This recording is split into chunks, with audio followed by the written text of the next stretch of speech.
ಏನ್ರಾಚಪ್ಪ, ಮಗನನ್ನ ಕರೆದುಕೊಂಡು ಎಲ್ಲಿಗೊರಟಿದೀಯಾ? ಅಣ್ಣ, ಮಕ್ಕಳ ಅಡ್ಮಿಷನ್ಗಾಗಿ ಬೇರೆ ಇಂಗ್ಲಿಷ್ ಮೀಡಿಯಂ ಸ್ಕೂಲ್ ನೋಡ್ಕೊಂಡು ಹೋಗ್ತಾ ಇದ್ದೀನಿ. ಅಯ್ಯೋ, ನಮ್ಮ government Kannada higher primary and upgraded high school Ramtirth ಇದ್ದಾಗ ಯಾಕಪ್ಪ ಬೇರೆ ಸ್ಕೂಲು? ಸರ್ಕಾರಿ ಸ್ಕೂಲ್ ಅಂದ್ರೆ ಈಗ ಕಾಂಪಿಟಿಷನ್ಗೆ ಸರಿಯೋಗುತ್ತಾ ಅಣ್ಣ? ಯಾಕೆ ಸರಿಯೋಗಲ್ಲಪ್ಪ?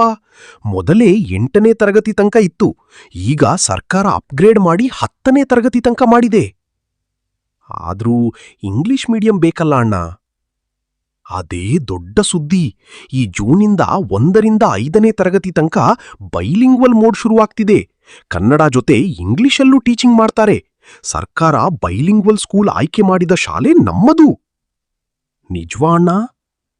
ಹೌದಪ್ಪ, ಅದು ಕೂಡ ಸಂಪೂರ್ಣ free. Free uniform, shoes, text books, ಮಧ್ಯಾಹ್ನದ ಊಟ, ಹಾಲು ಎಲ್ಲ ಕೊಡ್ತಾರೆ. ಅದು ಚೆನ್ನಾಗಿದೆ, ಆದ್ರೂ ಓದು ಹೇಗಿರುತ್ತೆ? ಕ್ವಾಲಿಟಿ ಎಜುಕೇಶನ್ ಕೊಡ್ತಾರೆ ರಾಚಪ್ಪ. ಎಕ್ಸ್ಪೀರಿಯನ್ಸ್ಡ್ ಟೀಚರ್ಸ್ ಇದ್ದಾರೆ. ಸ್ಮಾರ್ಟ್ ಕ್ಲಾಸ್ ಮೂಲಕ ಪ್ರೊಜೆಕ್ಟರ್, ವಿಡಿಯೋಸ್ ಬಳಸಿ ಟೀಚಿಂಗ್ ಮಾಡ್ತಾರೆ. ಮಕ್ಕಳಿಗೆ ಬೇಗ ಅರ್ಥ ಆಗುತ್ತೆ.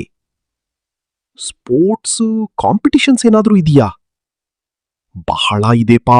ದೊಡ್ಡ ಪ್ಲೇಗ್ರೌಂಡ್ ಇದೆ. ಸ್ಪೋರ್ಟ್ಸ್, ಕಲ್ಚರಲ್ ಈವೆಂಟ್ಸ್, ಡಾನ್ಸ್, ಯೋಗ, ಕ್ವಿಜ್, ಎಸ್ಸೆ ಪ್ರತಿ ವರ್ಷ ಆಯೋಜನೆ ಮಾಡ್ತಾರೆ. ಅಭ್ಯಾಸದಲ್ಲಿ ರಿಸಲ್ಟ್ ಹೇಗಿದೆ ಅಣ್ಣ? ಅಭ್ಯಾಸ ರಾಚಪ್ಪ, ನಾವು ಪಂಚಕ್ರೋಶಿಯಲ್ಲಿ ಟಾಪ್ ಅದೀವಿ. SSLC, PUC ಪರೀಕ್ಷದಲ್ಲಿ ನಮ್ಮ ರಾಮತೀರ್ಥ ಶಾಲೆಯ ಮಕ್ಕಳು ಟಾಪ್ ಇರ್ತಾರೆ. ಕಳೆದ 3 ವರ್ಷಗಳಿಂದ NMMS ಎಕ್ಸಾಮ್ನಲ್ಲಿ ಕ್ವಾಲಿಫೈಡ್ ಸ್ಟೂಡೆಂಟ್ಸ್ ಬಂದಿದ್ದಾರೆ ನಮ್ಮ ಶಾಲೆಯಿಂದ.